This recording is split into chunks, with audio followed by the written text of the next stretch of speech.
Hello friends, IAS PCS study के इस online platform पे आपका स्वागत है। दोस्तों, मैं आपको पीटी 365 इन्वायरमेंट वाली मैगजीन अभी वर्तमान में कंटिन्यू करा रहा हूँ।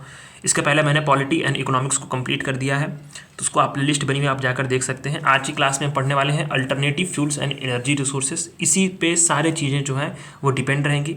अल्टरनेटिव फ्यूल्स जो भी न्यूज़ में रहे हैं और एनर्जी रिसोर्सेज जो भी इनिशिएटिव्स ली गई हैं, जो भी मिशन शुरू किए गए हैं, नए नए जो है स्कीम्स आई हैं, उनको हम लोग समझेंगे।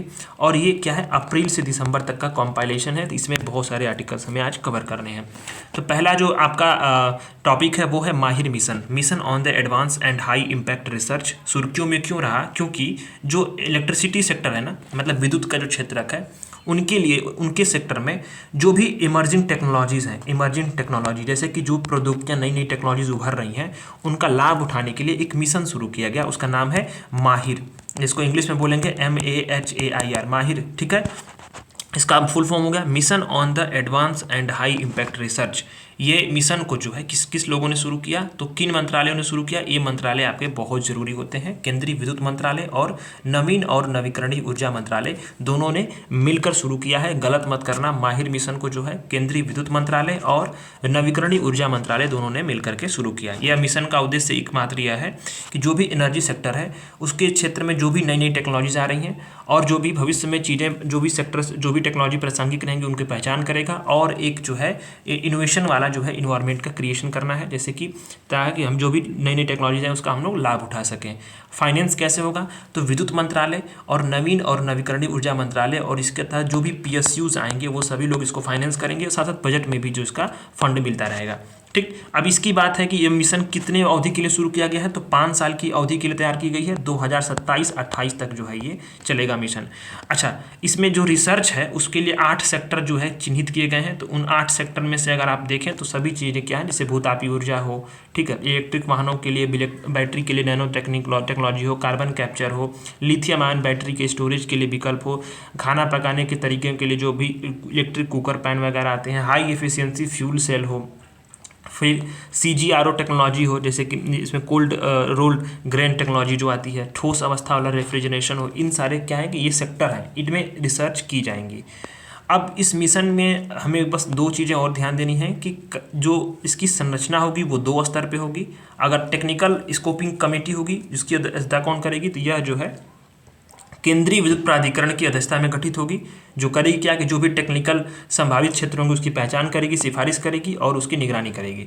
दूसरी शीर्ष कमेटी होगी, यानी अपेक्स कमेटी, जिसकी किसकी अध्यक्षता में गठित होगी, तो केंद्रीय विद्युत और नवीकरणीय ऊर्जा मंत्री होगी, उनकी अध्यक्षता में गठन होगा और ये अंतर्राष्ट्रीय सहयोग को बढ़ावा मिलेगा। ठीक, ये चीज़ें हैं। पेटेंट अगर देखा जाए तो IPR जो होगा भारत सरकार और अनुसंधान एजेंसी जो भी होगी इसके द्वारा पे इसको साझा किया जाएगा।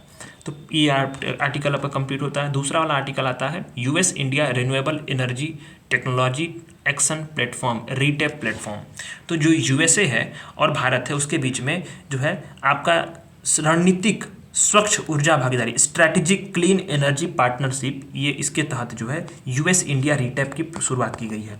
तो जो स्ट्रैटेजिक क्लीन एनर्जी पार्टनरशिप है उसके कुछ 4-5 स्तंभ है, जैसे नवीकरणीय ऊर्जा के क्षेत्र में बात करनी है, संधारणीय विकास की बात करनी है, विद्युत और जो ऊर्जा दक्षता है उसको हमें ध्यान देना है, तेल और गैस का जो जिम्मेदारी पूर्वक इस्तेमाल हो, और जो भी उभरते हुए ईंधन से नए नए इनिशिएटिव्स हैं उसको हमें यहाँ पे ट्रांसफ़र करनी है। ठीक है, तो ये इसका क्या है कि टेक्नोलॉजी ट्रांसफ़र करनी है। तो ये चीज़ें क्या है कि ये आपका जो है स्ट्रैटेजिक क्लीन पार्टनरशिप के स्तंभ हैं, मुख्य मुख्य चीज़ें हैं। तो इसी के तहत जो है US इंडिया RETEP की शुरुआत की गई है। ठीक है, RETEP की शुरुआत की। तो RETEP क्या है? इसका उद्देश्य यह है कि जो भी नई नई टेक्नोलॉजीज आएंगी उसके विकास में तेजी लाया जाएगा, जैसे कि ग्रीन हाइड्रोजन हो गया, पवन ऊर्जा हो गया। ठीक है, जो लंबी अवधि वाली ऊर्जा भंडारण की प्रणालियां हो, जैसे कि भूतापी ऊर्जा, महासागरीय ऊर्जा, ये सब चीज़ों के संभावनाओं पे और इन सेक्टर्स पे यहाँ पे ध्यान दिया जाएगा। तो अगर देखा जाए आरंभकर्ता कौन कौन से हैं, तो USA का ऊर्जा विभाग और भारत का नवीन और नवीकरणीय ऊर्जा विभाग होगा। ठीक है, कौन कौन सी चीज़ों पे, 5 विषयों पे, तो वही चीज़ें हैं जो आपने देखा यहाँ पे, अनुसंधान विकास, वही सब चीज़ें हैं। इसको आपको प्रीलिम्स में ध्यान नहीं देना है, मतलब बेसिकली जो है ये क्या है कि नवीन टेक्नोलॉजीज पे ही ध्यान देगा, तो इतना ही आपको ध्यान देना है। बाकी जो US India strategic clean energy partnership है वो देखा जाए तो क्यों इसलिए शुरू हुआ था कि ऊर्जा की सुरक्षा को बढ़ाया जाए, जो भी विद्युतीकरण है और डीकार्बनाइजेशन है उसको बढ़ाया जाए, उसको बल दिया जाए, और जो भी इमर्जिंग टेक्नोलॉजीज हैं क्लीन एनर्जी की उस पर विस्तार किया जाए। ठीक है, तो ये चीज़ें इस पर दी गई थी। अच्छा, इसमें 5 स्तंभ हमने देख ही लिया है। तो अब एक बात ये भी है कि जो इसकी स्थापना किस लिए हुई थी, तो इसकी स्थापना जो है यूएस इंडिया जलवायु और स्वच्छ ऊर्जा एजेंडा के साझेदारी के तहत जो है इसको शुरुआत की गई थी। तो नई नई टेक्नोलॉजी जो है वो उभर रही हैं विद्युत सेक्टर में। कौन कौन सी नई नई टेक्नोलॉजी है, इसको आप मेंस में भी चाहें तो अगर यूज कर सकते हैं। GS3 में जब सवाल ये पूछे तो उस वक्त भी ये चीज़ें यूज हो सकती हैं, ठीक है। जैसे विद्युत सेक्टर में कौन नई नई टेक्नोलॉजी कौन सा, एयरजेन। इसको आप लिखोगे ना तो ये वैल्यू एडिशन हो जाएगा, ये मतलब आपके आंसर्स को ना अलग कर देगा। वैसे आपको जानना चाहिए एयरजेन। एयरजेन क्या है, जो वायुमंडल में जो भी नेचुरली जो भी वाटर वेपर है मौजूद होता है ना, उसमें भी विद्युत पैदा करने में सक्षम होते हैं, तो एयरजेन टेक्नोलॉजी। फिर माइक्रोग्रिड्स, जो माइक्रोग्रिड्स क्या है, स्थानीय ऊर्जा के जो ग्रिड्स होंगे, जो क्या होंगे कि जो अब ये स्थानीय ऊर्जा के ग्रिड्स होंगे और ये क्या करेंगे, ये बड़े ऊर्जा वाले जो ग्रिड्स होंगे उसमें जाकर जुड़ेंगे और ये जो कार्य करेंगे, ठीक है। पहले क्या होता था कि जो बड़ी ऊर्जा वाले ग्रिड है उस पर स्थानीय ऊर्जा वाले ग्रिड में डिस्ट्रीब्यूट होती थी, लेकिन यहाँ उल्टा होगा, यानी स्थानीय ऊर्जा वाले जो ग्रिड होंगे वो बड़ी ऊर्जा को जो है जो ग्रिड होगा उससे जुड़ेंगे, ठीक। तो ये चीज़ें हैं। अब एक बात है कि पावर वॉल, यहाँ पे क्या है कि स्वच्छ ऊर्जा को संग्रहित करने के लिए डिजाइन किया गया है ताकि जिसका जब हो उपयोग कर सके, पावर वॉल। अच्छा, वर्टिकल विंड टर्बाइन। अब मान लो कि यह पास से गुजरने वाले जो वाहन होगा उससे उत्पन्न जो भी तरंग है उसको कैप्चर करके वहाँ पे इलेक्ट्रिसिटी जनरेट होगी, तो वर्टिकल विंड टर्बाइन। तो तमाम चीज़ें हैं, ये नई नई सेक्टर्स में जो टेक्नोलॉजी उभर रही है उसकी बात यहाँ पे कर रहा है। इसको आप वैल्यू एडिशन के रूप में मेंस का आंसर राइटिंग में इस्तेमाल कर सकते हैं। अंतर्राष्ट्रीय जो सौर गठबंधन है, इंटरनेशनल सोलर अलायंस है, वो क्यों न्यूज में रहा, आप जानते हैं इसमें कि हाल ही में इसकी जो है ISA की महासभा का 6ठा सत्र हुआ, जिसमें यह घोषणा कर दी गई कि जो ग्लोबल सोलर फैसिलिटी GSF है, इसको $35 मिलियन का पूंजीगत योगदान प्राप्त हो सकता है। ये बातें यहाँ पे मतलब ISA ने घोषणा की, इंटरनेशनल सोलर अलायंस ने घोषणा की, ग्लोबल सोलर फैसिलिटी को $35 मिलियन का पूंजीगत योगदान मिलेगा, ठीक। तो अभी पहले तो जान लो कि ISA के बारे में पहले पढ़ें, हमारा ये कर्तव्य बनता है ना कि इंटरनेशनल सोलर अलायंस के बारे में पहले जानें। तो यह क्या है कि ये संधि पे आधारित है, अंतर्राष्ट्रीय अंतर सरकारी संगठन, ये शब्द को ध्यान दो, अंतर्राष्ट्रीय इंटर गवर्नमेंटल ऑर्गेनाइजेशन है ये, ठीक है, संधि पर। अब कब लॉन्च किया गया था, तो 2015 में किसने लॉन्च किया था, भारत और फ्रांस ने। UNFCCC का जब पक्षकारों का सम्मेलन हुआ था तो वहाँ लॉन्च की गई थी, पेरिस में, ठीक है। अब इसका मुख्यालय कहाँ पे है, गुरुग्राम हरियाणा में है, भारत में, ठीक है। अभी इसमें ध्यान ये देना है कि 97 देशों ने भारत सहित यानी टोटल जो है 97 देशों ने इस पर जो है हस्ताक्षर किए हैं, अभी पुष्टि की है। अच्छा, इसमें एक दो तीन जो इंटरनेशनल सोलर अलायंस है इसने कुछ महत्वपूर्ण जो है वो पहल लॉन्च की है। तो महत्वपूर्ण पहल ये है कि देखो, वन सन वर्ल्ड वन ग्रिड, इसका उद्देश्य क्या है कि अलग अलग जो रीजनल ग्रिड्स हैं उनको एक कॉमन ग्रिड से जोड़ दिया जाए, जिससे क्या रिन्यूएबल एनर्जी होगा, उससे विद्युत की जो आपूर्ति होगी उसका इस्तेमाल किया जाएगा, जैसे कि सौर ऊर्जा के इस्तेमाल करने के लिए, ठीक है। जो one sun one world one grid, इसका पहल कौन कर रहा है नेतृत्व, तो आप समझो इसमें ध्यान ये देना कि भारत और UK जो है अंतर्राष्ट्रीय सौर गठबंधन तथा जो है विश्व बैंक समूह, ये चीज़ें हैं। इसका जो योजना है उसको 3 चरण में क्रियान्वयन किया जाएगा। पहले चरण में मध्य एशिया, दक्षिण एशिया, साउथ ईस्ट एशिया में, सेकेंड चरण में अफ्रीका में, और थर्ड चरण में पूरे विश्व में जो है इसका इंटरलिंकिंग किया जाएगा, ठीक है। ये चीज़ें हैं भारत ने अभी आप देखे हैं। अभी आपको मैं भारत नेपाल रिलेशनशिप पढ़ा रहा था मंथली मैगजीन जनवरी वाले में, तो मैंने क्या बताया था कि आपको जो है कि भारत ने नेपाल से अभी हस्ताक्षर की, ये संधि की, इस पर MOU साइन हुआ कि आप जो है नेपाल 10 वर्षों तक भारत को 10,000 जो है मेगावाट तक की बिजली सप्लाई करेगा।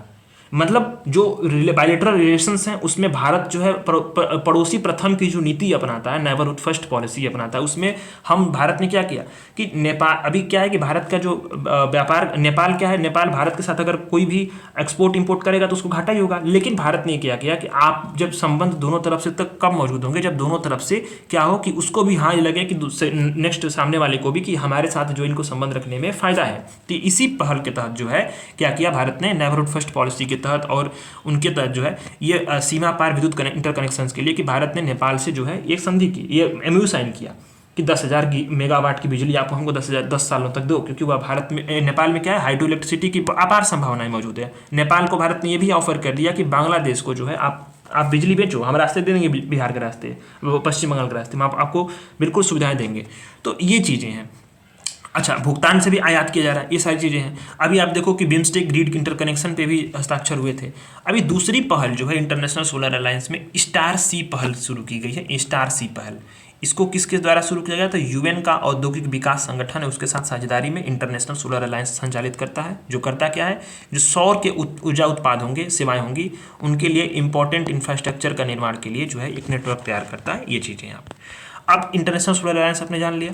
अब आते हैं हम लोग कि जो ग्लोबल जो सोलर फैसिलिटी है उसको $35 मिलियन मिला है। तो ग्लोबल सोलर फैसिलिटी को पहले समझो। 2022 में इंटरनेशनल सोलर जो अलायंस है इसकी असेंबली ने GSF यानी ग्लोबल सोलर फैसिलिटी को मंजूरी दे दी थी, जो करता क्या है कि जो ऑफ ग्रिड सौर परियोजनाएं होंगी, रूफ टॉप सौर परियोजनाएं होंगी और उत्पादक उपयोग वाली सौर परियोजनाएं होंगी, इसमें पूंजी प्रवाह के लिए जो निजी पूंजी होंगी यानी जो औद्योगिक घरानों से पूंजी होंगी उसको आकर्षित करेगा।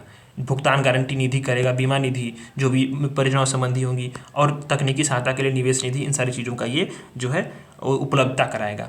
ठीक, ये जो GSF है पूरे अफ्रीका में सुदूर भौगोलिक क्षेत्रों में जो सौर परियोजनाएं हैं उसमें निवेश को भी जो है ये बढ़ावा देगा। ये चीज़ें हैं। ठीक, ये बात अब इसमें आपने पूरा देख लिया। अब आते हैं हम लोग चौथे वाले आर्टिकल पर तरफ, नेशनल ग्रीन हाइड्रोजन मिशन। तो नवीन और नवीकरणीय ऊर्जा मंत्रालय ने राष्ट्रीय ग्रीन हाइड्रोजन मिशन के तहत भारतीय ग्रीन हाइड्रोजन के जो मानक हैं, मानक यहाँ शब्द को ध्यान देना, जो भी नॉर्म्स मानक हैं उसको अधिसूचित किया है, नोटिफाई किया है। किसने किया है? नवीन और नवीकरणीय ऊर्जा मंत्रालय ने। किस मिशन के तहत? तो राष्ट्रीय ग्रीन हाइड्रोजन मिशन के तहत क्या किया है? तो ग्रीन हाइड्रोजन मिशन के मानक को नोटिफाई किया है। ठीक है, इस नोटिफिकेशन में क्या बात की गई है इसके बारे में समझेंगे। पहले हम लोग समझते हैं राष्ट्रीय ग्रीन हाइड्रोजन मिशन के बारे में। तो राष्ट्रीय ग्रीन हाइड्रोजन मिशन का उद्देश्य यही है कि भारत को ग्रीन हाइड्रोजन और इसका जो बाई प्रोडक्ट है उसका उत्पादन, उपयोग और निर्यात के लिए वैश्विक केंद्र के रूप में हमें स्थापित किया जाए। 2030 तक इसे प्राप्त करना है। क्या कि 5 जो MMT है इसकी तक जो ग्रीन हाइड्रोजन उत्पादन क्षमता हमें हासिल हो जाए, 125 गीगावाट की जो है रिन्यूएबल एनर्जी की स्थापना हो और जो वार्षिक जो ग्रीन हाउस गैस उत्सर्जन है उसमें 50 MMT कम लाना है। ठीक, और सबसे बड़ी बात यह है कि हमें क्या करना है कि 1 लाख करोड़ मूल्य रुपए का जो जीवाश्म ईंधन है उसको आयात को हमें कम कर देना है। तो ये मिशन जो है नेशनल ग्रीन हाइड्रोजन मिशन के तहत ये हमारे लक्ष्य हैं, इसको हमने ये रखा हुआ है। तो इसी के तहत एक उपघटक यानी कि इसके जो है इसी के अंतर्गत एक कार्यक्रम साइट कार्यक्रम चलाया गया।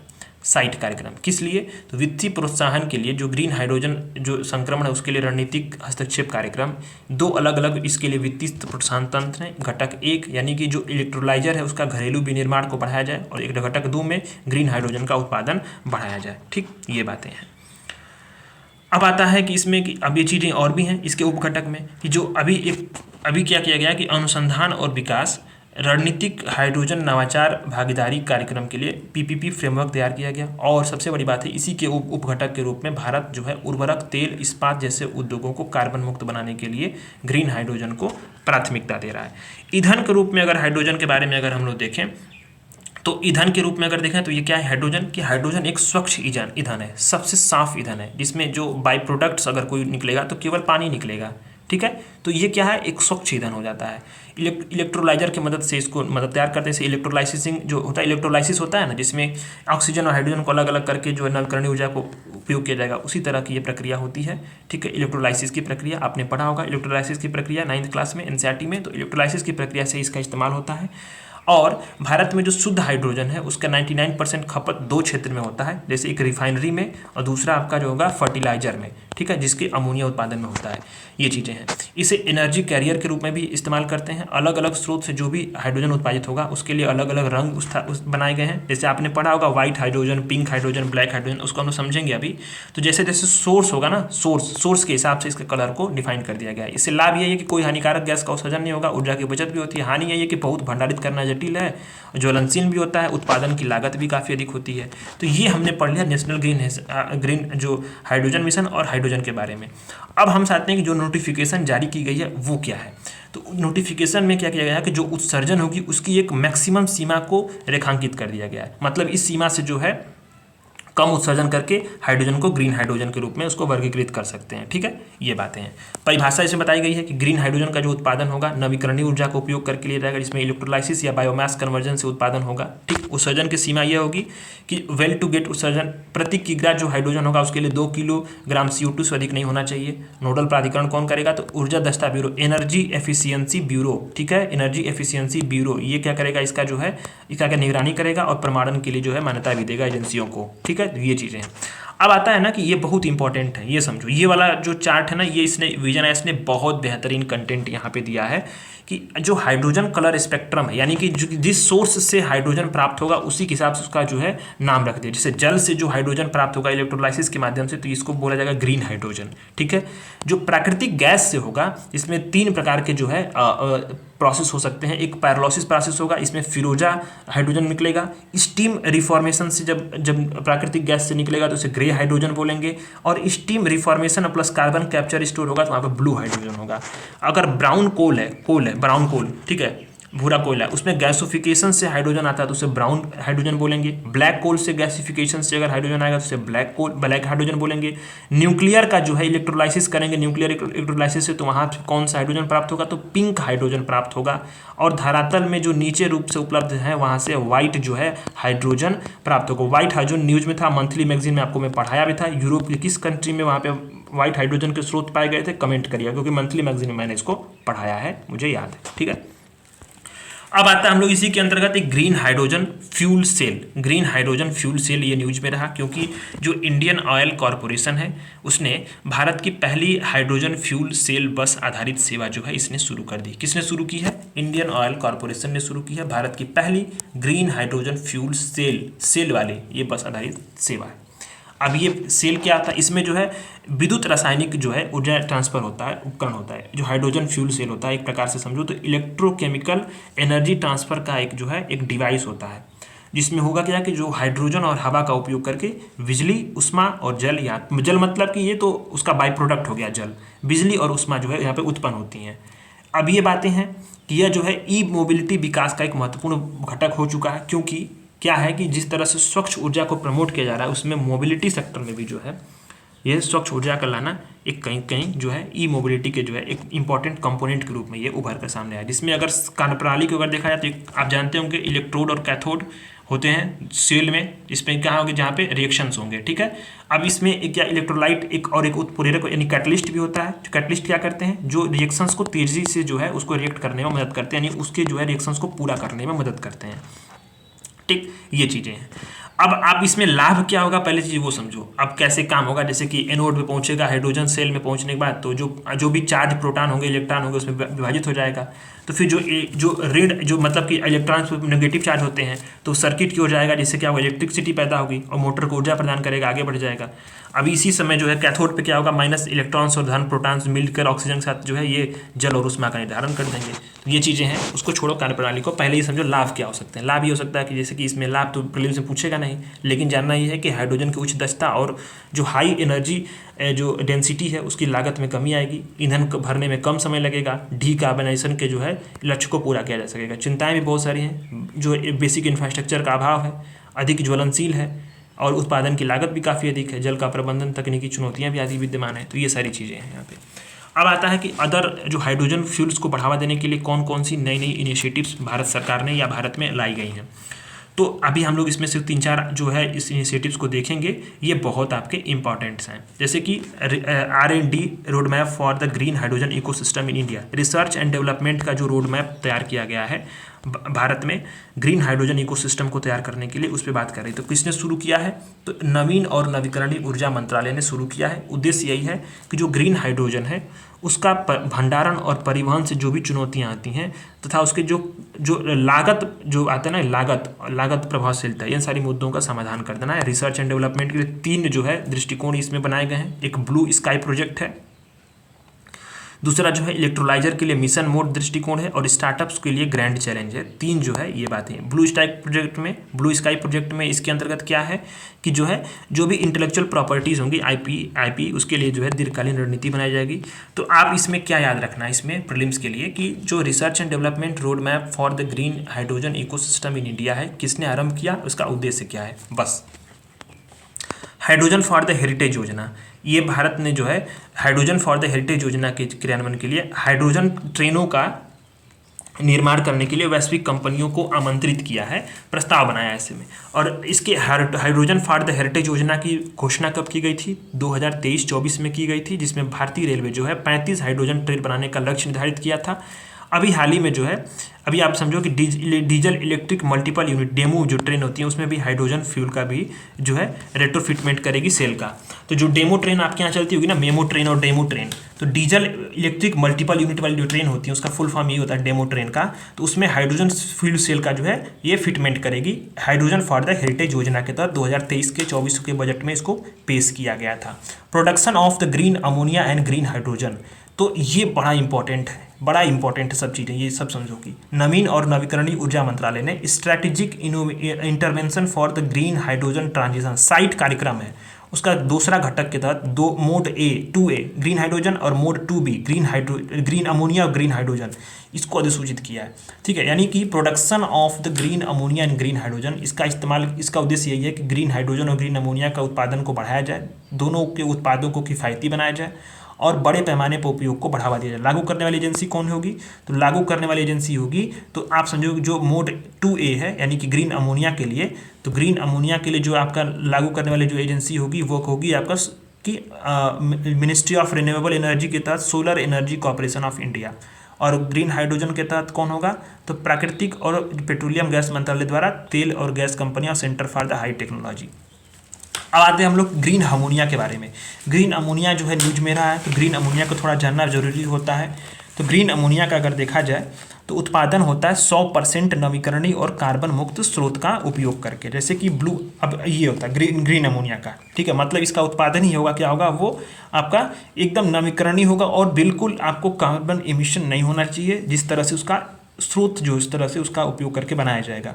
ब्लू अमोनिया क्या होता है कि अमोनिया के उत्पादन के दौरान जो बाई प्रोडक्ट होता है उसमें जो भी CO2 को कैप्चर करके संग्रहित किया जाता है वैसे जलवायु प्रभाव कम हो जाएगा। तो इससे, इस विधि से जो अमोनिया निकलेगा उसको ब्लू अमोनिया बोलते हैं। यानी ग्रीन अमोनिया में कार्बन मुक्त स्रोत का इस्तेमाल किया जाएगा, बिल्कुल कार्बन फ्री होना चाहिए वो सोर्स, जिससे इस्तेमाल करके जो ग्रीन अमोनिया बनेगा। ठीक है, 100% नवीकरणीय जो है इसका इस्तेमाल, ऊर्जा का इस्तेमाल होगा। लेकिन जब ब्लू अमोनिया होगा वहाँ एक चीज़ ध्यान देना है कि जो बाई प्रोडक्ट के रूप में CO2 को कैप्चर किया जाएगा और संग्रहित किया जाएगा, उसको स्टोर किया जाएगा। इससे क्या होगा कि जो जलवायु प्रभाव होगा कम हो जाएगा। ठीक, अभी जब जीवाश्म ईंधन का उपयोग करके अमोनिया को बनाते हैं तो वहाँ ग्रे और ब्राउन अमोनिया उसको बोलते हैं। ठीक है, अमोनिया क्या है? तीखी गंध वाली गैस होती है जिसका इस्तेमाल क्या होता है? फर्टिलाइजर बनाने में इस्तेमाल किया जाता है। ठीक, अब इसको कैसे बनाया जाता है? मंथली मैगजीन आपको पढ़ाया भी था। हैबर बॉस की एक प्रोसेस होती है जिसके तहत जो है हाइड्रोजन और नाइट्रोजन में एक साथ जो है रिएक्शन कराया जाता है हाई टेम्परेचर और हाई प्रेशर पे। ठीक, ये बातें हैं। 2022 में ग्रीन अमोनिया नीति को जो है पॉलिसी को भी यहाँ पे सरकार ने अधिसूचित किया था। ये चीज़ें भी आपको जान लीजिएगा, जानकारी के लिए पढ़ लीजिए, बाकी चीज़ें इसमें याद थोड़ी नहीं होता है इसमें। ठीक है, जो मेन चीज़ें हैं कि कौन इस मिशन को शुरू किया है, उद्देश्य क्या है और लागू करने वाली एजेंसी क्या है, ये चीज़ें आपको जानना होती है।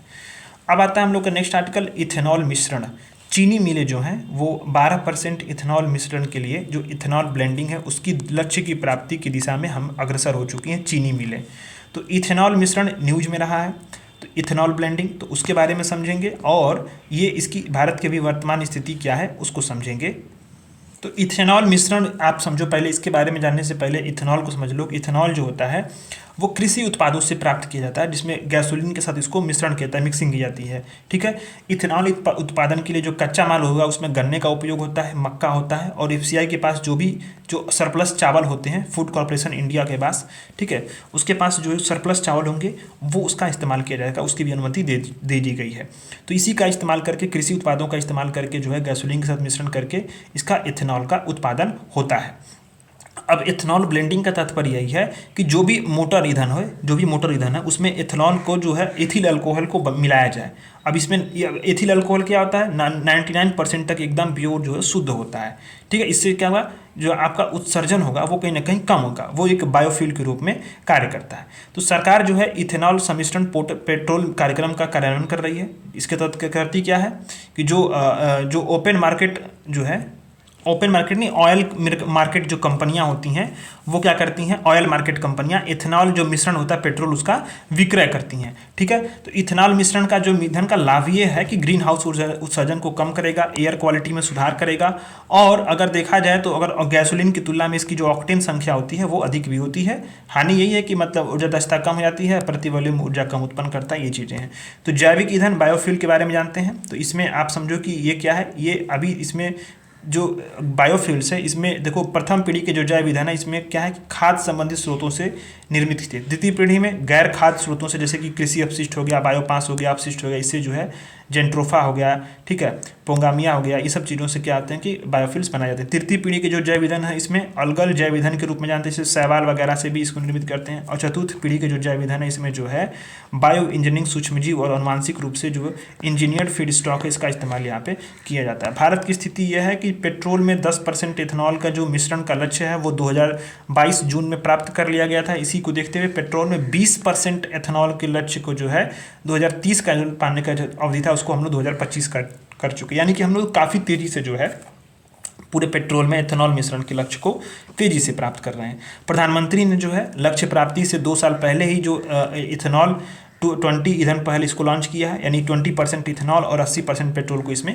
जो है मिश्रित किया जाएगा। यानी कि आप जान लो कि 2010% का जो इथेनॉल का मिश्रण था उसको जून 2022 में इसको प्राप्त कर लिया गया। इसी को देखते हुए जब 2030 तक जो 20% का लक्ष्य था उसको सरकार ने घटा करके 2025 कर दिया, यानी काफ़ी तेज़ी से हम लोग इसको जो है प्राप्त कर लेंगे। कंप्रेस्ड बायोगैस ब्लेंडिंग, ठीक है, तो अभी ये न्यूज में क्यों रहा, क्योंकि पेट्रोलियम और प्राकृतिक गैस मंत्रालय ने सिटी गैस वितरण जो होता है उसके सेक्टर में सीएनजी परिवहन और पीएनजी सेगमेंट में सीबीजी जो है सम्मिश्रण दायित्व, यानी सीबीओ कंप्रेस्ड बायोगैस ब्लेंडिंग जो सम्मिश्रण दायित्व है उसमें सीबीओ का शुरुआत की है। सीबीओ का फुल फॉर्म नीचे दिया हुआ है, सीबीजी ब्लेंडिंग ऑब्लिगेशंस। इस सीबीजी ब्लेंडिंग के दायित्वों को शुरुआत की है। एक प्रकार का क्या है, दायित्व है, यानी आपका जो है इसमें दायित्व बनता है।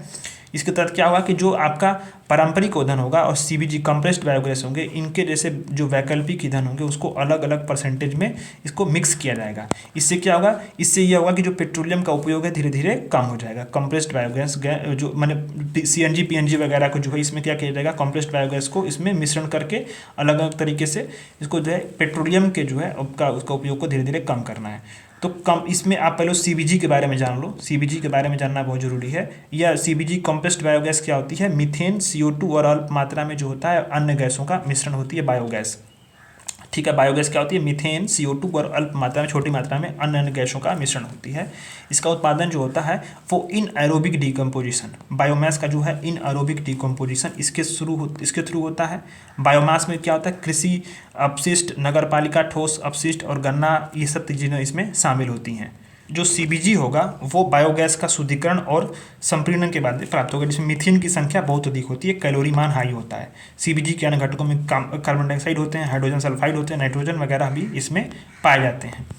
तो सीबीओ जो रोड मैप है वो ये है कि सीबीओ रोड मैप होगा, यानी कि उसका ये कितना कब तक होगा, तो वित्त वर्ष 2024-25 तक ये वॉलेंट्री होगा, स्वैच्छिक तौर पे होगा, कंपलसरी नहीं होगा, ठीक है। अनिवार्य जब कब होगा, ये 2025 से होगा अनिवार्य, ठीक, ये चीज़ें हैं।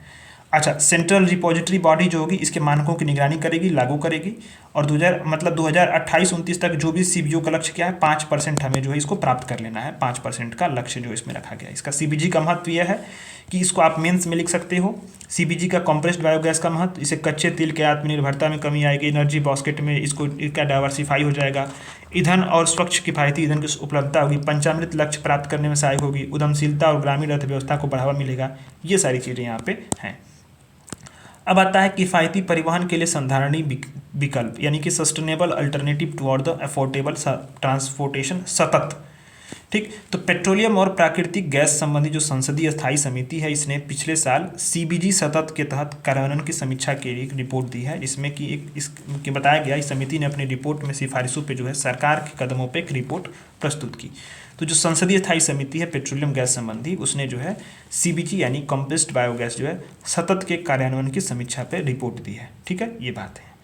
तो अब सतत क्या है इसके बारे में थोड़ा जान लेते हैं। तो 2018 में इसको शुरू किया गया था, जिसका उद्देश्य ये है कि जो सीबीजी कंप्रेस्ड बायोगैस जब ऊपर आपने देखा उसके उत्पादन संयंत्रों की स्थापना करना है और वाहन में ईंधन के रूप में जो है उपयोग लाया जा रहा है, उसमें बाजार में सीबीजी को उपलब्ध कराना है। नोडल मंत्रालय इसके लिए कौन है, पेट्रोलियम और प्राकृतिक गैस मंत्रालय है। ये चीज़ें आपको ध्यान देनी है, ठीक। तो सतत पहल के तहत बताया गया कि 2023 तक जो है 5000 हमें सीबीजी संयंत्रों को स्थापित करना है और प्रतिवर्ष 15 MMT सीबीजी का उत्पादन करना है और जैविक खाद जो है प्रतिवर्ष 50 MMT का उत्पादन करना है।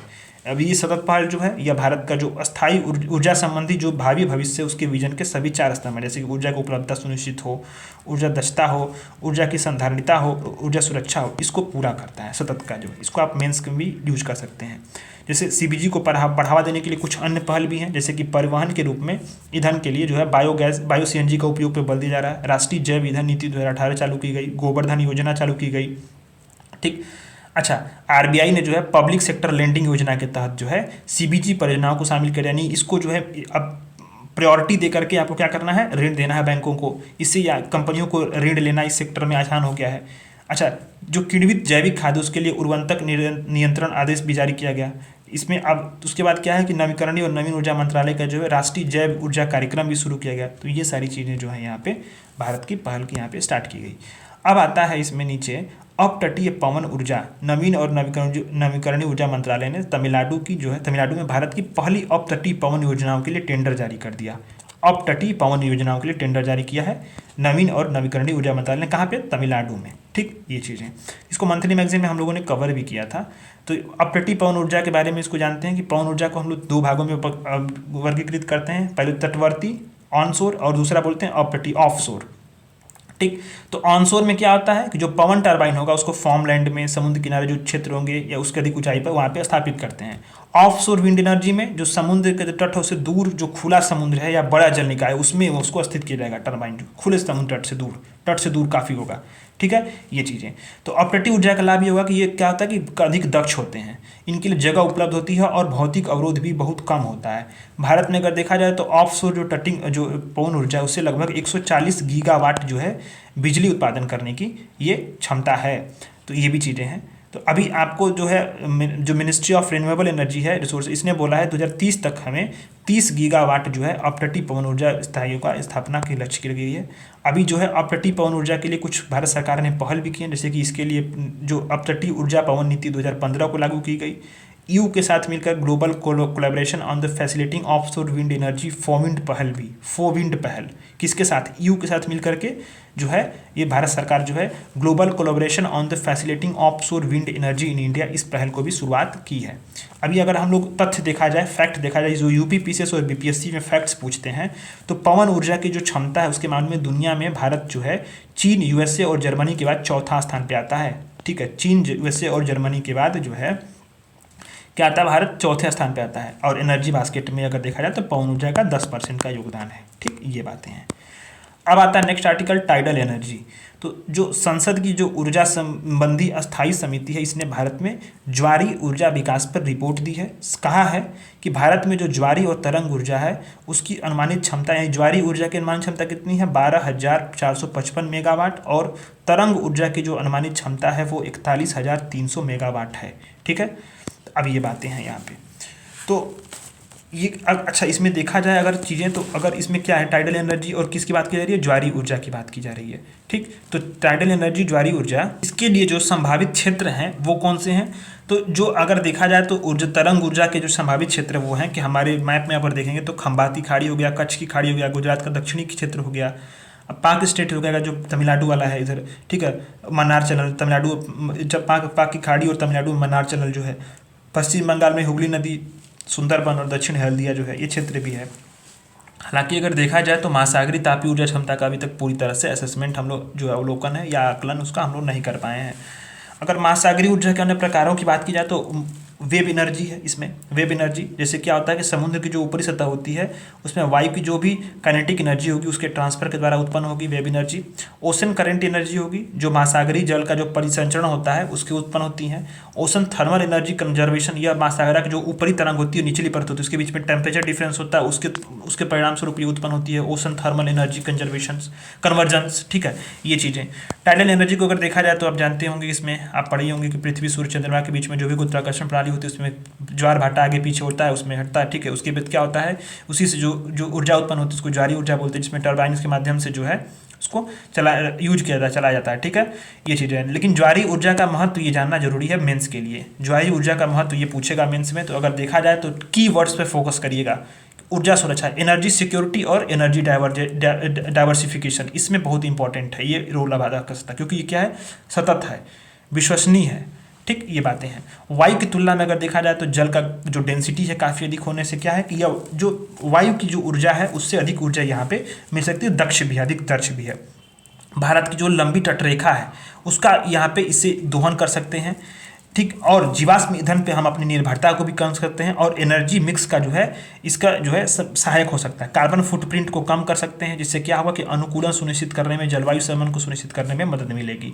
और भारत की जो पंचामृत पहल है COP26 के अनुसार जो है ये इसमें जो है इसके अनुरूप भी है, ये चीज़ें हैं। Electrified flex fuel vehicle FFV, तो BS6 स्टेज है, आपको पता होगा ना, भारत सरकार ने BS4 से सीधे जो है बाई BS6 की तरफ जो है अपना कदम रख दिया, ठीक है। तो BS6 स्टेज जो है वो विश्व का पहला prototype electrified flex fuel vehicle को लॉन्च किया गया। तो ये इसमें क्या है कि इस वाले फ्यूल FFV के बारे में जानना ये है कि इस वाहन में क्या होगा कि फ्लेक्स फ्यूल इंजन होगा, उसके साथ साथ क्या होगा कि इलेक्ट्रिक पावर ट्रेन भी होगा, इथेनॉल का मात्रा उपयोग करेगा और बेहतर ईंधन दक्षता ये प्रदान करेगा, ये बातें हैं। इसमें एक जो है इंटरनल, एक जो आंतरिक तौर पे एक दहन का जो है कंबशन का इंजन लगा हुआ है, जो अलग अलग प्रकार के जो ईंधन होंगे और उनका मिश्रण होगा उस पर ही वो संचालन कर सकता है, ठीक है। जिसमें उदाहरण के लिए E85 ईंधन, इसमें क्या होगा 85% ईंधन इथेनॉल और 15% गैसोलीन के माध्यम से जो है इसमें हाइड्रोकार्बन्स होंगे और इसका इस्तेमाल जो है ईंधन के रूप में कर सकते हैं। जिससे क्या होगा, इसका लाभ यही है कि कार्बन मोनोऑक्साइड, सल्फर, इन सारे जो प्रदूषक हैं इनका उत्पादन बहुत कम होगा और हम कच्चे तेल पर जो आयात की निर्भरता है उसमें क्या आएगी, कमी आएगी। लेकिन एक बात यही है कि जो मतलब जो पारंपरिक गैसोलीन ईंधन है उसमें क्या है कि उसके मुकाबले यहाँ पे माइलेज थोड़ा कम मिलेगी, ठीक। और ये क्या है कि जैसे कि बहुत सारे जो है इसके लिए जल की उपलब्धता, क्योंकि इन सारे जो फसलों से जिनसे ये आता है इथेनॉल उत्पन्न होता है, उन सारे फसलों को उत्पादन करने से गन्ने वगैरह के लिए जल की उपलब्धता काफ़ी ज़्यादा होती है, ये चीज़ें हैं। BS6 स्टेज के बारे में थोड़ा सा जान लेते हैं। BS6 स्टेज जो है भारत सरकार को बताया ना कि भारत सरकार ने BS4 के तहत जो है, ठीक है, जो भारत स्टेज उत्सर्जक इसको बोलते हैं, इसका फुल फॉर्म नाम है भारत स्टेज उत्सर्जक, ठीक। तो भारत सरकार ने BS4 के बाद सीधा BS6 उत्सर्जन मानकों को लागू कर दिया गया था, 2020 में ये प्रभावी हो गए थे, ठीक है। जिससे क्या हुआ कि जो ईंधन की गुणवत्ता को अपनाने में उत्सर्जन मानकों में सुधार हुआ, ठीक। अब ये बातें हैं कि BS6 के मानकों के तहत जो है सल्फर की मात्रा को 80% तक घटा दिया गया है। इससे ये भी चीज़ें ध्यान देनी है आपको कि सल्फर की मात्रा इससे घटी हुई है। अब ये जो BS स्टेज मानक होते हैं इसमें इसका मानक समझ आंतरिक दहन इंजन और स्पार्क इग्निशन इंजन, इनसे क्या होगा, जो वायु प्रदूषण है उसके आउटपुट को कंट्रोल करने के लिए ये इस प्रकार के जो है स्टेजेस की जो है ये बातें यहाँ पे की गई हैं। BS6 से BS4 से BS6 पे सीधे जो गया गया, ताकि क्या हो कि इससे ईंधन की गुणवत्ता में सुधार हो और जो इससे उत्सर्जन होता है उसमें जो है उसको कंट्रोल किया जा सके, ठीक। ये बातें हैं। इसमें कई सारे जो है अभी टेक्नोलॉजीज़ को भी जो है इसमें बढ़ावा दिया जा रहा है। जैसे कई सारी टेक्नोलॉजी में देखो तो आप डीजल पार्टिकुलेटेड फिल्टर्स अपनाया जा रहा है PM पार्टिकुलेटेड मैटर्स को कम करने के लिए। अभी जो है नाइट्रोजन ऑक्साइड को कमी लाने के लिए जो है इसमें इस चयनात्मक उत्प्रेरक कटौती, ठीक है, सेलेक्टिव जो है सेलेक्टिव कैटलिस्ट रिडक्शन, इन सारे टेक्नोलॉजीज़ का इस्तेमाल यहाँ पे किया जा रहा है। दूसरा आता है आर्टिकल की हरित ऊर्जा खुली पहुंच नियम 2022, green energy open access rule GOAR 2022 सुर्खियों में क्यों रहा, क्योंकि केंद्र सरकार ने हरित ऊर्जा का जो उत्पादन है, जो खरीद है और खपत है उसको बढ़ावा देने के लिए विद्युत हरित ऊर्जा खुली पहुंच के माध्यम से नवीकरणीय ऊर्जा का संवर्धन नियम 2022 को नोटिफाई कर दिया गया। ओपन एक्सेस की बात यहाँ पे की जा रही है, ओपन एक्सेस की, ठीक है।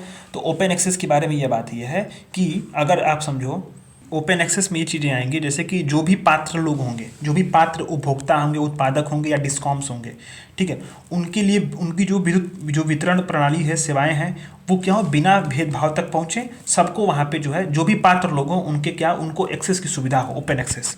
इसकी भूमिका, इसकी विशेषताएं ये हैं, जो आपका green energy open access rule है, इसकी विशेषता यह है कि अपशिष्ट से ऊर्जा संयंत्रों सहित जो है हरित ऊर्जा के उत्पादन, खरीद और खपत को बढ़ावा देगा। सभी उपभोक्ताओं को जो है हरित खुली पहुँच की अनुमति भी मिल गई है। और अगर देखा जाए तो ग्रीन एनर्जी के लिए ओपन एक्सेस की जो लेन देन की सीमा है वो 1 मेगावाट से घटाकर 100 किलोवाट कर दी गई है।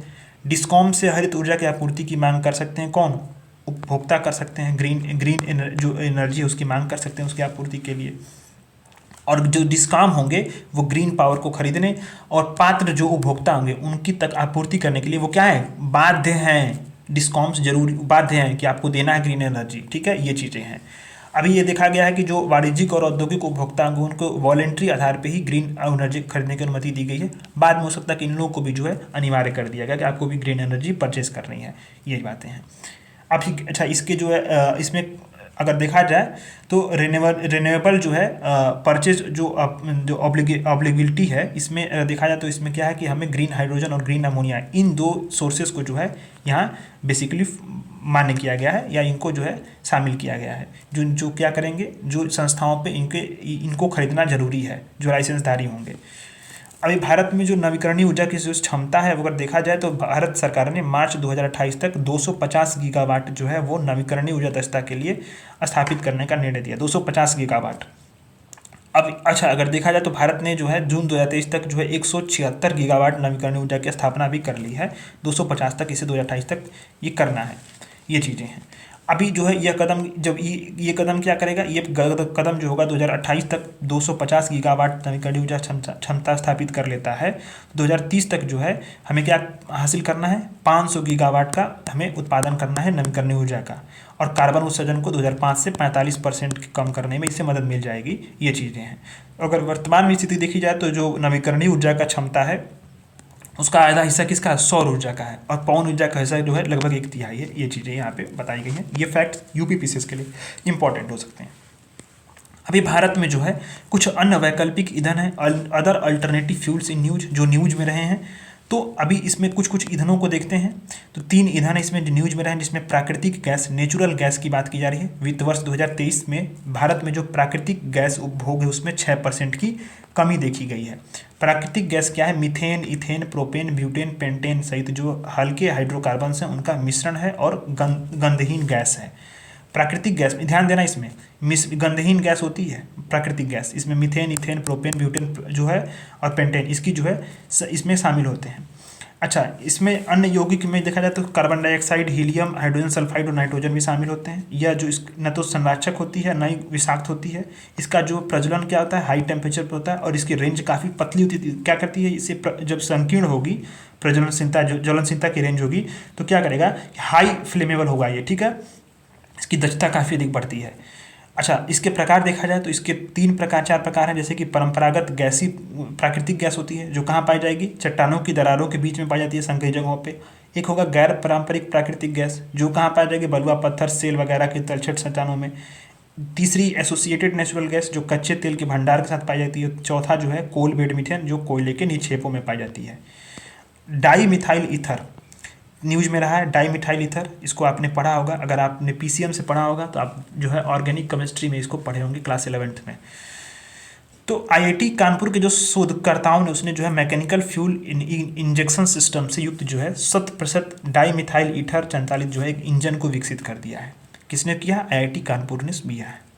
अगर डाई मिथाइल ईथर को देखा जाए तो ये क्या होती है, एक रंगहीन होती है, गैर विषाक्त होती है और अत्यधिक ज्वलनशील गैस होती है, जिसमें अगर थोड़ा सा अगर प्रेशर डाल दिया जाए तो ये लिक्विड में परिवर्तित हो जाती है। कैसे उत्पादन होता है, तो मुख्य रूप से प्राकृतिक गैस, जैविक अपशिष्ट या बायोमास को जो है इसको सीन गैस में परिवर्तित करके इसका उत्पादन किया जाता है। सीन गैस किसका मिश्रण होता है, तो कार्बन मोनोऑक्साइड और हाइड्रोजन, इसका मिश्रण होता है सीन गैस।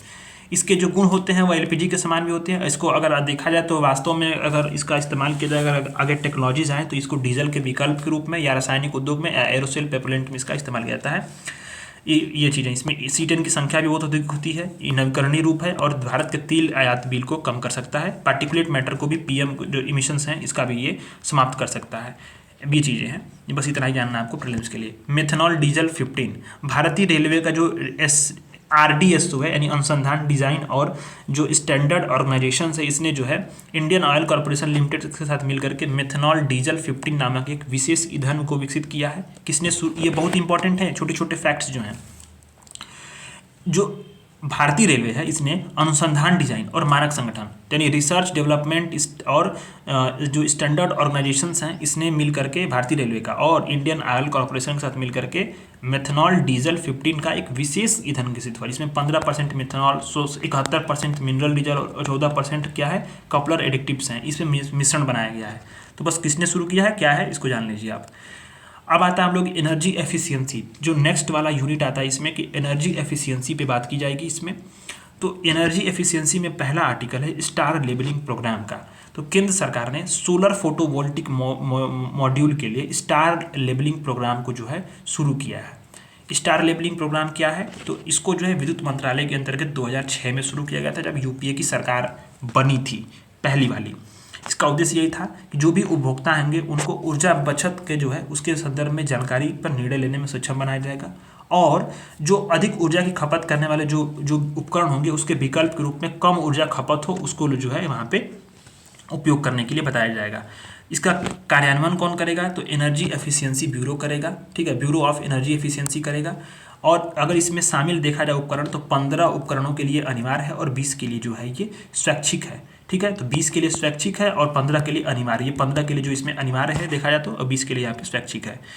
अगर उपलब्धि देखा जाए तो इससे क्या होगी, इससे लगभग 58 मिलियन टन कार्बन डाइऑक्साइड के उत्सर्जन में कमी आ सकती है। इसी में ब्यूरो ऑफ एनर्जी एफिशिएंसी ने ही इन्वर्टर रूम एसी था, इसके लिए स्वैच्छिक लेबलिंग कार्यक्रम को शुरू किया था और 18 में इसको अनिवार्य भी कर दिया था। 2018 में ही जो ब्यूरो ऑफ एनर्जी एफिशिएंसी इसने रेटिंग पद्धति बनाई थी, बेहतर रेटिंग पद्धति ISEER। यह करता क्या ये पद्धति कि भारत के जो अलग अलग जलवायु क्षेत्र हैं और परिचालन समय उसमें तापमान के उतार चढ़ाव होता है उसमें वृद्धि को ध्यान में रखती है, ठीक है, ये चीज़ें हैं। अब जो ICR को आशय यही है, अगर देखा जाए तो जो कूलिंग सीजनल टोटल लोड है और cooling seasonal total energy consumption हुआ उसका मध्य का जो है अनुपात रेशियो बनाया जाएगा, ठीक। यानी कि अगर सरल शब्दों में बोला जाए तो मान लो AC में एक साल में कितनी हीट हटाई गई और उस अवधि में कितनी ऊर्जा की खपत की गई उसका अनुपात निकालते हैं इसी पद्धति से, ISEER पद्धति ब्यूरो ऑफ एनर्जी एफिशिएंसी ने 18 में शुरू किया था, ठीक है, ये चीज़ें हैं। अब आता है कि केंद्र सरकार ने सोलर फोटो वोल्टिक मॉड्यूल के लिए स्टार लेबलिंग प्रोग्राम शुरू किया। तो सोलर फोटो वोल्टिक मॉड्यूल क्या होता है थोड़ा सा उसको जान लो, तो इसके बारे में जो शुरू किया गया। तो इस कार्यक्रम के तहत अगर समझो कि जो नागरिक सोलर जो फोटो वोल्टिक मॉड्यूल्स होंगे या सोलर पैनल होंगे उस वक्त क्या करेंगे, जब उसको लगवाया जाएगा तो जानकारी के आधार पर निर्णय ले सकेंगे, इससे प्राप्त जो ऊर्जा होगा उसको विद्युत ऊर्जा में परिवर्तित कर सकेंगे। स्टार लेबलिंग जो होगा वो 2 साल के लिए वॉलंटरी होगा, इसके बाद क्या कर दिया जाएगा, अनिवार्य कर दिया, जैसे कि अनिवार्य बना दिया जाएगा, जैसे कि इसमें बनाया गया ना। 15 में इन्वर्टर AC के लिए लेबलिंग शुरू किया गया स्वैच्छिक तौर पे, 18 में इसको 3 साल बाद अनिवार्य कर दिया गया। इसी तरह से इसमें भी होगा। इससे क्या होगा कि अगर देखा जाए तो अगर 1 स्टार से 5 स्टार सोलर जो फोटोवोल्टिक मॉड्यूल होगा उसकी तरफ बढ़ने से 35% अतिरिक्त बिजली उत्पादन संभव हो पाएगा और 2030 तक CO2 में 30 मिलियन टन की कमी की जाएगी। एनर्जी एफिशिएंसी ब्यूरो के बारे में ऑलरेडी मैं आपको पढ़ा चुका हूँ। अगर देखा जाए तो ये क्या है, संविधिक निकाय है, यानी कि संविधान के द्वारा बनाई गई विधि के अनुसार उसके निगमित निकाय है। मुख्यालय नई दिल्ली में विद्युत मंत्रालय के अंतर्गत आता है और एनर्जी इंटेंसिटी को कम करना इसका उद्देश्य है भारतीय अर्थव्यवस्था की, ठीक। प्रमुख कार्य भी जानते होंगे आप, ऊर्जा दक्षता संरक्षण के बारे में जागरूकता करता है, जानकारी का प्रसार प्रसार करता है और फाइनेंस को जो है बढ़ावा देता है। इसकी कुछ अन्य पहल हैं, इसको मैंने मंथली मैगजीन्स में वैसे पढ़ाया है, फिर भी आज इसको रिवीजन करते हैं। तो इसकी क्या है, भारत की ऊर्जा संरक्षण भवन संहिता है। ये ऊर्जा संरक्षण भवन संहिता जो है ब्यूरो ऑफ एनर्जी एफिशिएंसी की पहल है, ठीक। तो इसने जो अब इसकी अन्य पहल जो है तो देखा जाए न्यूज में क्यों रहा है, तो इसमें विवरण ये जानते हैं कि अंतर्राष्ट्रीय ऊर्जा एजेंसी ने जो है उसने भारत की ऊर्जा संरक्षण भवन संहिता नीति है उसको विकासशील देशों में एक उल्लेखनीय अपवाद मान लिया है, ठीक है। बहुत मतलब ये बड़ी बात होती है, ठीक। अभी एक बात होती है कि जो भारत की जो ऊर्जा संरक्षण भवन संहिता है यह विद्युत मंत्रालय की एनर्जी ऑफ ब्यूरो एफिशिएंसी जो है इसने जारी किया, ठीक है। अच्छा, अभी एक बात होती है कि ये किस लिए जारी किया गया, तो पूरे भारत में जो नई कमर्शियल बिल्डिंग बनेगी इसमें नए ऊर्जा प्रदर्शन मानकों को निर्धारित करता है, सरकारी और निजी भवनों पे सब पे लागू होती है, ठीक, ये बातें हैं। अच्छा, अगर देखा जाए तो अभी इसको क्या किया गया है 2022 में, इसको जो है ऊर्जा संरक्षण और सतत भवन संहिता में बदल दिया गया है, यानी अब आवासीय भवनों पर भी ये चीज़ें लागू हो रही हैं, ठीक, ये बातें हैं। राज्य ऊर्जा दक्षता सूचकांक, तो ऊर्जा दक्षता ब्यूरो जो है ब्यूरो ऑफ एनर्जी एफिशिएंसी इसने जो है इस विद्युत मंत्रालय द्वारा राज्य ऊर्जा दक्षता सूचकांक को जारी किया गया। इसको विकसित किसने किया है, विकसित किया है ब्यूरो ऑफ एनर्जी एफिशिएंसी ने, विद्युत मंत्रालय ने इसको जारी किया है राज्य ऊर्जा दक्षता सूचकांक को। इसका विकास alliance for the energy efficient economy AEE के सहयोग से किया गया। इसका क्रियान्वयन राज्यों में क्या है कि राज्यों में जो यूटी में वार्षिक प्रगति उसका आकलन करना है। 7 सेक्टर में 50 संकेतकों का उपयोग करके इसका जो है इस्तेमाल प्रगति का आकलन करते हैं, जिसमें 7 सेक्टर में भवन हो गया, उद्योग हो गया, नगर पालिका हो गया, परिवहन हो गया, कृषि हो गया, डिस्कॉम्स हो गए, अन्य जो क्रॉस सेक्टोरल पहले ही वो चीज़ें होती हैं। अगर इसमें देखा जाए तो फ्रंट रनर में कौन सी श्रेणी सबसे अधिक आगे आ रही है, तो देखा जाए तो आंध्र प्रदेश सबसे टॉप पे है, सेकंड पे कर्नाटक है, थर्ड पे केरला है। और तेलंगाना और आंध्र प्रदेश क्या है, पिछले सूचकांक के बाद सबसे अधिक सुधार भी प्रदर्शित किए हैं। तो सबसे अधिक सुधार प्रदर्शित यानी पिछले प्रदर्शन के आधार पर देखा जाए तो तेलंगाना और आंध्र प्रदेश में हुआ, लेकिन अगर फ्रंट रनर जो सबसे अधिक अच्छा प्रदर्शन किए हैं तो उसमें आंध्रा और कर्नाटक है, ठीक है, टॉप पे, और केरला थर्ड पे है। उत्प्रेरक यानी कि उन्नत तकनीकी प्रदर्शन केंद्र, ब्यूरो ऑफ एनर्जी एफिशिएंसी ने इसको जो स्थापित किया है। तो ये क्या है कि केंद्रीय विद्युत मंत्रालय ने भारतीय उद्योग में जो भी एनर्जी एफिशिएंसी टेक्नोलॉजी हैं उसको अपनाने में तेजी लाने के लिए उत्प्रेरक केंद्र, उत्प्रेरक की स्थापना की। इसका नाम भी उत्प्रेरक है। स्थापना किसने की है, केंद्रीय वित्त मंत्रालय ने की है। बनाया किसने इसको, जो है ब्यूरो ऑफ एनर्जी एफिशिएंसी ने इसको बनाया था, ठीक है, ये चीज़ें हैं। अब ये बात है बस न्यूज़ में, इसमें होगा क्या कि कई सारे जो है प्रशिक्षण क्षमता कार्यक्रम होगा, एनर्जी एफिशिएंसी टेक्नोलॉजी के प्रदर्शन की जाएंगी, अनेक सारी परियोजनाओं को लागू होगा, समर्थन किया जाएगा, ये सारी चीज़ें हैं। अब आता है उसका नेक्स्ट वाला article, national efficient cooking programme. इसको मंथली मैगजीन में हम लोगों ने पढ़ा है।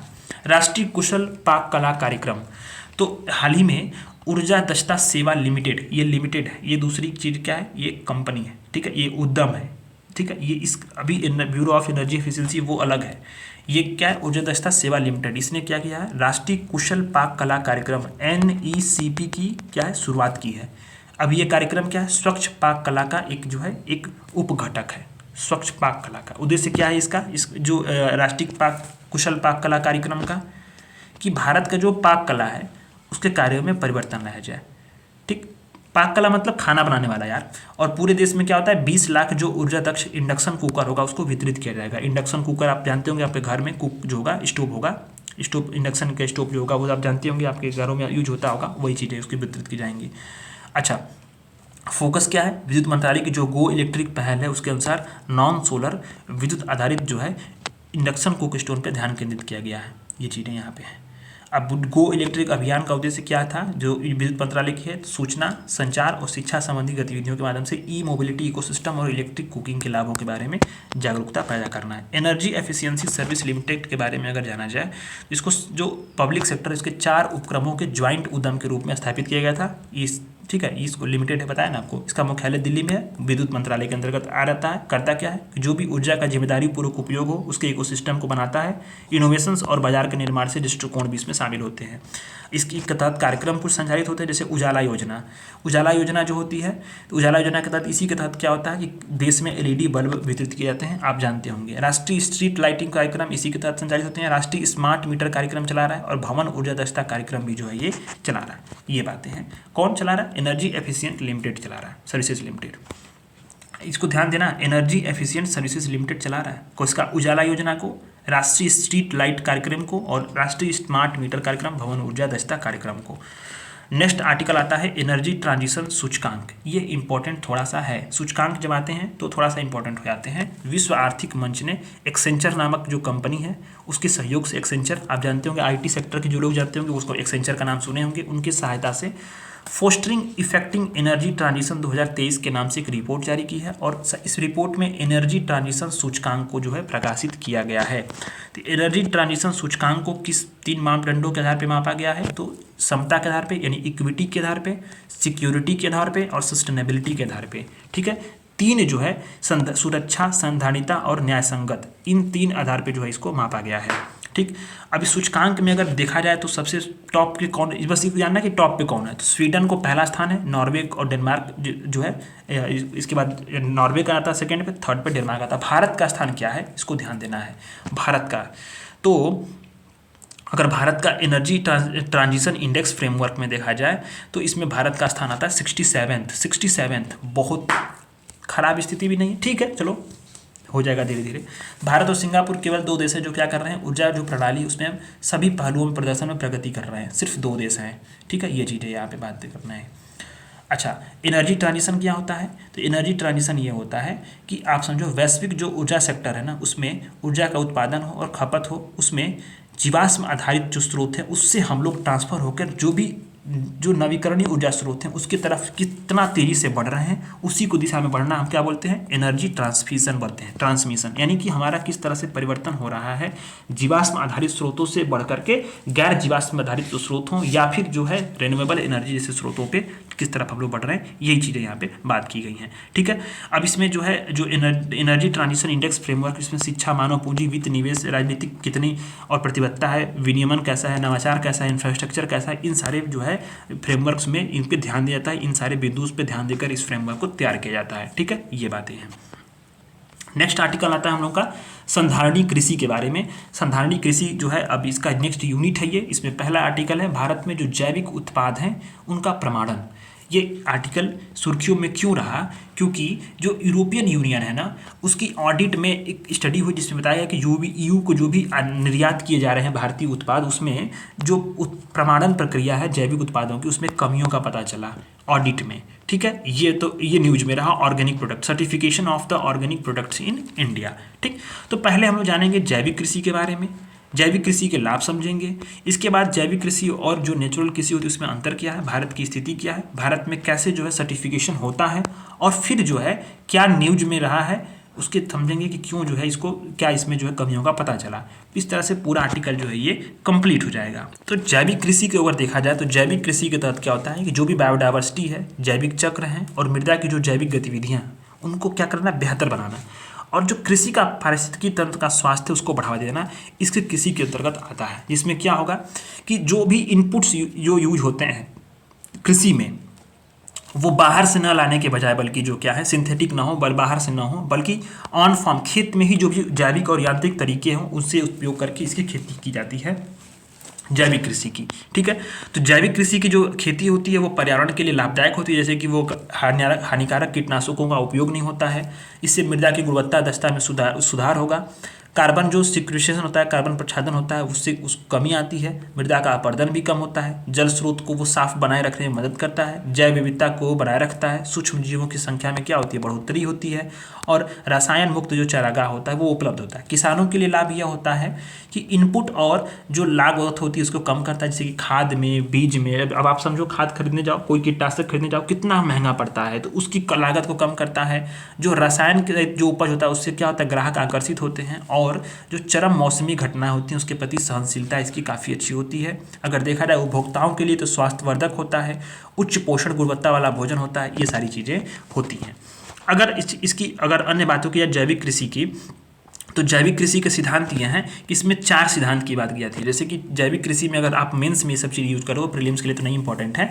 स्वास्थ्य का सिद्धांत, जिसमें क्या होगा कि मृदा का, वनस्पति का, जीव जंतु का, धरती का, सबको सामूहिक रूप से देखा जाए, स्वास्थ्य का सिद्धांत की ध्यान रखा जाता है। पारिस्थितिकी का सिद्धांत, इसमें क्या हो कि जो भी पारिस्थितिकी प्रणालियाँ, इकोसिस्टम है, उसका चक्र, उसको संतुलित किया जाएगा, बैलेंस किया जाएगा, कोई व्यवधान ना हो। निष्पक्षता, न्यूट्रलिटी के सिद्धांत, जिसमें पर्यावरण और जीवन का एक साझा संबंध निर्माण करना है। देखभाल का सिद्धांत, यानी भावी पीढ़ियों का देखभाल करना और पर्यावरण का संरक्षण करना इसमें शामिल होता है।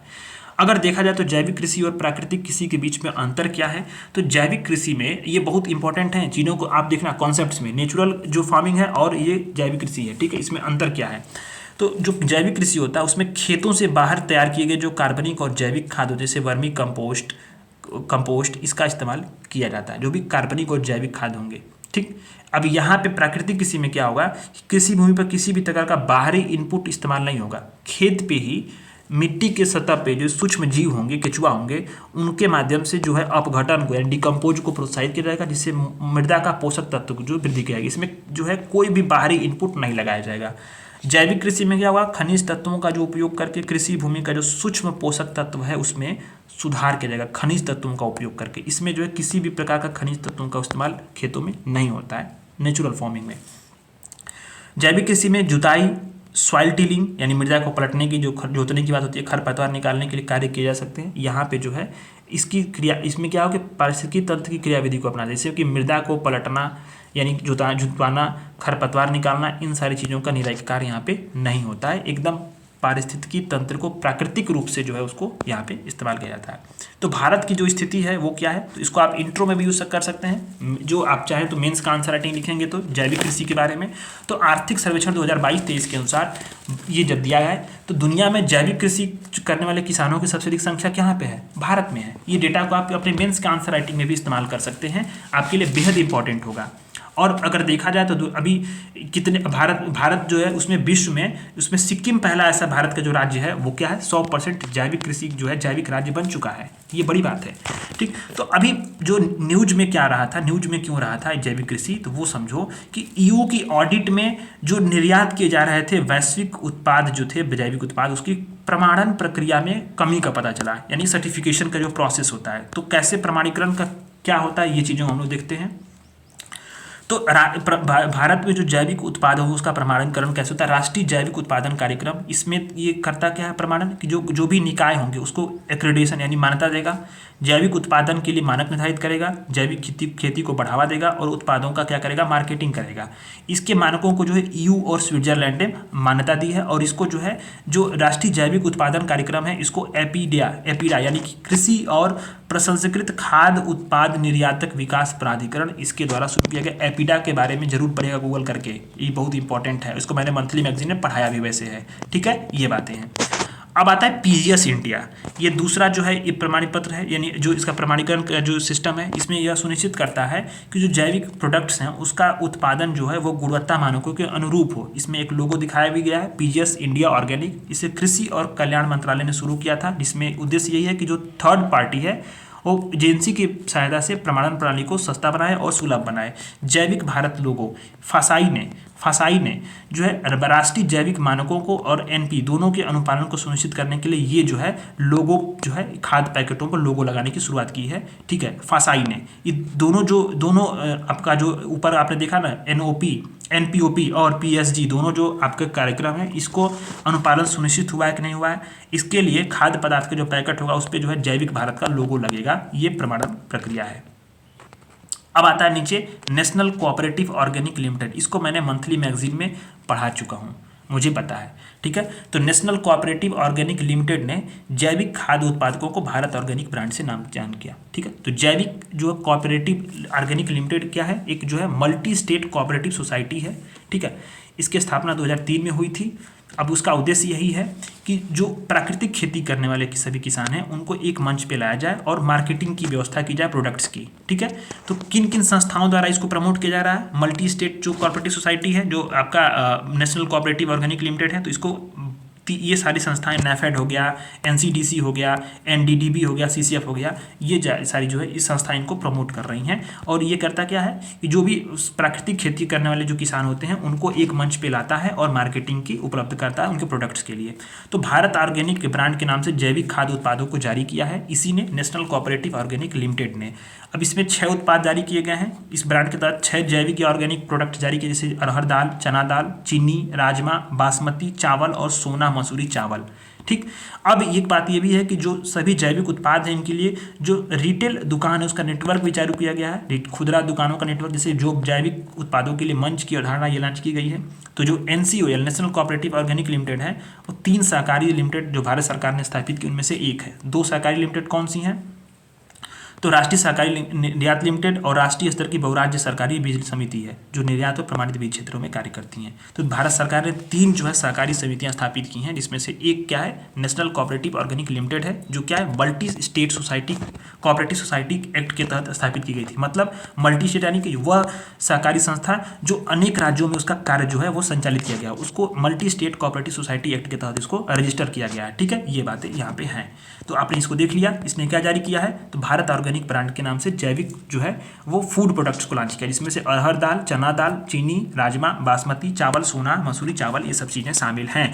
अब आता है zero based natural farming, GS3 का आपका ये सिलेबस है। GS3 का आप मेंस का सिलेबस उठा कर देखो, जीरो बेस्ड नेचुरल फार्मिंग, ये बार बार चीज़ें न्यूज में आई हैं और मेंस में सवाल पूछा है। ये सवाल आप देख के आना प्रीलिम्स PYQ में। ठीक है, तो सुर्खियों में क्यों रहा कि जो ग्रामीण विकास मंत्रालय है और कृषि और किसान कल्याण मंत्रालय है, इसने नेचुरल फार्मिंग को बढ़ावा देने के लिए, अभी ऊपर आपने नेचुरल फार्मिंग पढ़ा, तो उसकी कृषि सखियों का प्रशिक्षण शुरू किया है। कृषि सखियां होंगी उनका प्रशिक्षण शुरू किया है किसने, ग्रामीण विकास मंत्रालय ने। ठीक है, किसके लिए, तो प्राकृतिक कृषि को बढ़ावा देने के लिए। तो कृषि सखियों के बारे में थोड़ा सा जान लेते हैं। जो कृषि कार्य में किसान होंगे उनको जमीनी स्तर पे जो ऐसे कृषि सखियां उनको बोलते हैं जो कृषि कार्य में लगे किसान होंगे और जमीन स्तर पे कृषि में प्रशिक्षित हों, पेशेवर हो, पैरा एक्सटेंशन पेशेवर, जो पेशेवर हो, जो प्रशिक्षित हो कृषि में, वो क्या करेंगे, जागरूकता बढ़ाएंगे और कृषि के संबंध में जो भी पर्यावरण अनुकूल और आर्थिक रूप से जो व्यवहार तरीका है, सबसे जो कम से कम लागत में अधिक से अधिक उत्पादन वाली बात हो, उसके लिए किसानों को प्रोत्साहित करेंगे। ठीक है, तो यहाँ बात आती है जीरो बेस्ड नेचुरल फार्मिंग की, जीरो बजट नेचुरल फार्मिंग। यानी नेचुरल फार्मिंग में क्या, आपने ऊपर देख भी लिया कैसे नेचुरल फार्मिंग होती है, उसमें बजट की स्थिति, जीरो बजट, यानी उसमें शून्य लागत हो। ठीक है, तो इसके घटक देखा जाए, घटक क्या, पहले उसके बारे में जान लेते हैं, फिर इसके बारे में इसके घटक को समझेंगे। तो जीरो बजट, जो बजट नेचुरल फार्मिंग है, ये एक प्राकृतिक खेती का तरीका है जिसमें कोई भी केमिकल जो रसायन होगा इसका इस्तेमाल नहीं होगा, कोई भी ऋण लेने की जरूरत नहीं पड़ेगी, इनपुट की खरीद पे कोई खर्च नहीं होना, अपने इनपुट कोई नहीं लगेगा। रसायन मुक्त कृषि की टेक्निक है जो भारतीय कृषि पद्धति पर आधारित है, या पारंपरिक ट्रेडिशनल जो भारतीय कृषि पद्धति है उस पर आधारित है, जिसमें 4 स्तंभ हैं। 4 स्तंभ कौन कौन से हैं, तो यह है इसमें बीजामृत, इस पर प्रधानमंत्री ने बताया, इसको प्रधानमंत्री ने अपने भाषण में कई बार बताया है। ठीक है, तो बीजामृत में क्या है कि गाय के गोबर गोमूत्र से बीज का पोषण किया जाएगा। जीवामृत, इसमें क्या होगा, गाय का गोबर गोमूत्र का उपयोग करके मिट्टी की उर्वरता बढ़ाई जाएगी। तीसरा मल्चिंग, जिसमें मिट्टी की नमी और संरक्षण के लिए वृक्ष फसल बायोमास का उपयोग करके जो भी सूक्ष्म दशाएं होंगी उसका निर्माण किया जाएगा। और चौथा है वापसा, जिसमें सॉइल एरिएशन यानी मृदा में वायु प्रवाह का जो है वो इस्तेमाल किया जाएगा, वायु प्रवाह जो है उसका जो है मात्रा बढ़ाई जाएगी, वापसा। ये 4 घटक हैं, इसके कंपोनेंट्स हैं, जिसमें पहला कौन सा है, बीजामृत, जीवामृत, मल्चिंग और वापसा। ठीक, तो ये क्या है, ट्रेडिशनल भारतीय जो कृषि पद्धति है ना उस पर आधारित है। अब इसमें लागत कोई नहीं आती है क्योंकि सभी चीज़ें क्या होती हैं, प्राकृतिक संसाधनों का उपयोग होती हैं। मूल रूप से किस व्यक्ति ने इसको बढ़ावा दिया था, तो महाराष्ट्र के किसान सुभाष पालेकर द्वारा इसका जो है बढ़ावा दिया गया था। और पीएम ने भी अपने भाषण में केंद्रीय बजट में भी इसको प्रावधान किया और इसके लिए केंद्रीय बजट में प्रावधान किया था, और पीएम ने अपने भाषणों में कई बार नेचुरल फार्मिंग की तरफ जो है वो किसानों को प्रोत्साहित भी किया है। हाल की एक रिपोर्ट में देखा जाए तो इससे क्या हुआ कि जैविक या पारंपरिक खेती की तुलना में इस विधि में अधिक पैदावार होने और उत्पादों में लगभग समान पोषक तत्व होने का रेखांकित भी किया गया है। तो इसका महत्व का ये पता चलता है। ठीक है, तो आज की क्लास में हम लोगों ने 1 घंटे की क्लास में बहुत सारे जो है अपने चीज़ों को देखा। कल से हम लोग कृषि वानिकी यानी एग्रो फॉरेस्ट्री से शुरुआत करेंगे, 2 क्लासेस और लगेंगे, इसके बाद आपका पूरा जो है इन्वायरमेंट वाली मैगजीन खत्म हो जाएगी। सिर्फ आपके जो वीडियोस देखने 8 वीडियोस में मैंने आपको पूरा इन्वायरमेंट के मैगजीन को खत्म कर दिया है। अब इस 8 वीडियोस को अगर 1.5x पे आप लगा दो तो 4 घंटे में अगर आप पूरे मैगजीन को जो है क्या करोगे, रिवीजन कर सकते हो 4.5 घंटे में। ठीक है, तो इसीलिए बनाया जा रहा है वीडियो, ताकि रिवीजन क्या है कि आप वीडियोस देखो, एक एक टॉपिक को, एक एक शब्द को यहाँ पे बताया गया है, आपका रिवीजन यहाँ से हो जाएगा। ठीक है, धन्यवाद।